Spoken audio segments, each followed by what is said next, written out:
What's up? This is MC. Sa videong to ay mag-share ako sa inyo ng laban na naganap sa pagitan ni Lasker at ni Thomas. At kung bakit gusto kong ibahagi tong laban na to, una, 18 moves lang yung tinagal ng laban. Hindi yun resign na, checkmate yun. Ikalawa, kung paano na-achieve yung checkmate na yun, kung ngayon nyo lang ito makikita, talagang magagandahan kayo at maaangasan. Kung nakita nyo na to dati, namnamin nyo na lang yung bawat tira at i-appreciate na lang ulit natin yung napakalupit na checkmate. So white si Lasker at sinimulan niya with d4.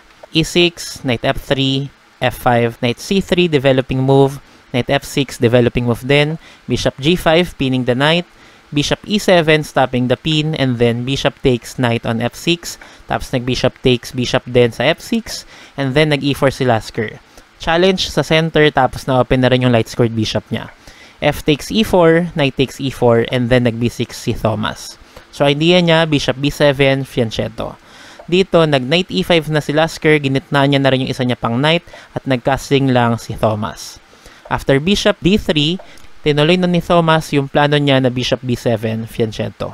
Tapos dito, nilagay na ni Lasker yung kanyang queen sa napaka-active na square, h5. At dito, akala ni Thomas, okay na yung queen e7, safe na siya. Siguro iniisip niya, after knight takes bishop on f6, meron siyang pawn takes f6, tapos bantay na rin ng queen yung pawn sa h7 na inaatake ng queen at bishop ng kalaban. Pero hindi yun yung ginawang move agad ni Lasker. Ang inuna niya, mas kalmadong tira.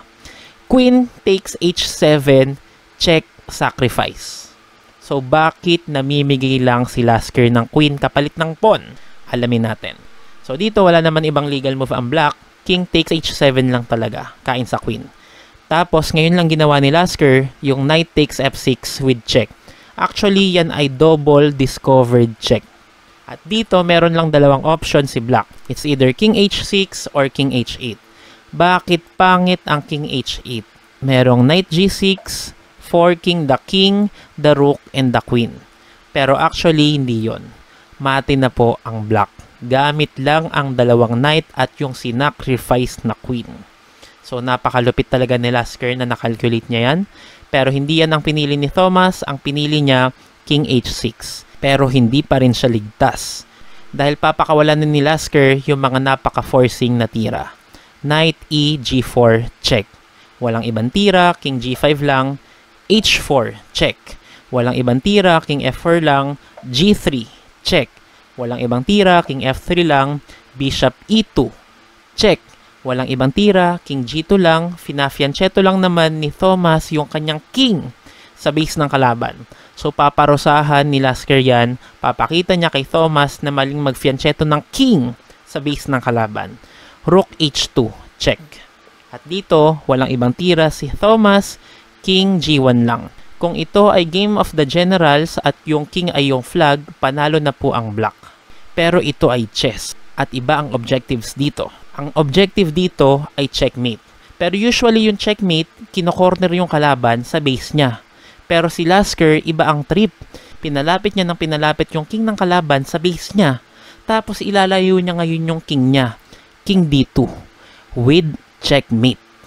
So, paano naging checkmate yan? Nabuksan lang naman yung rook sa e1 nung umangat yung king, tapos na-deliver na yung check sa kalaban.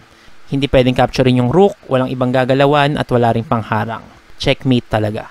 How amazing it is na nag-sacrifice ka ng queen, pinaulanan mo yung kalaban mo ng check at pinapunta mo sa base mo, tapos checkmate mo gamit ang isang king move. Sabi nga ng iba, dapat daw ang ginawa ni Lasker, castling queenside.